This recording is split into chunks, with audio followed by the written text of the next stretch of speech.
Hello friends, இன்னைக்கு எங்கள் friend வீட்டில் ஒரு சின்ன பிள்ளையார் கோயில் கட்டி கும்பாபிஷேகம் பண்ணுறதா கூப்பிட்டுருந்தாங்க. அதுக்காக நாங்கள் போயிருந்தோம். ஹோமம் வளர்க்க ஆரம்பிக்கிறப்பயே நாங்கள் போயிட்டோம். இது வீட்டிலே கட்டியிருந்த கோயிலுங்கிறதுனால ரொம்ப கூட்டம் இல்லை, நல்லா பார்க்க முடிஞ்சுது. பாருங்க, இப்போ பூர்ணாகதி ஆக போகுது. முழு முதற் கடவுளாகிய விநாயகரை வழிபட்டாலே அனைத்து வெற்றிகளும் கிட்டும் என்பது ஐதீகம். அதனாலதான் நம்ம எது எழுதினாலும் முதல்ல பிள்ளையார் சுழி போட்டு எழுத ஆரம்பிச்சோம்னாலே அது கண்டிப்பா வெற்றியில தான் முடியும் அப்படிங்கிறது ஐதீகம். அதனாலதான் நம்ம பிள்ளையார் சுழி போட்டு எழுத ஆரம்பிக்கிறோம். பிள்ளையார் கோயில் இல்லாத தெருவையே நீங்க பார்க்க முடியாது.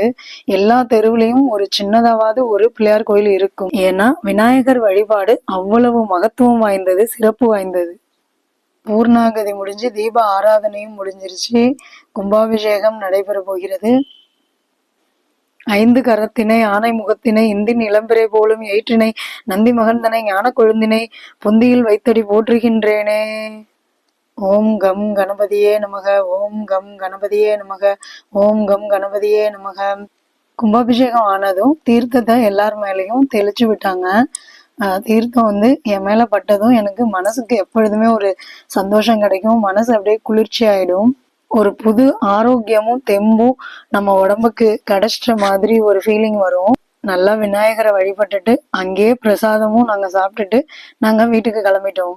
தேங்க்யூ ஃபார் வாட்சிங்.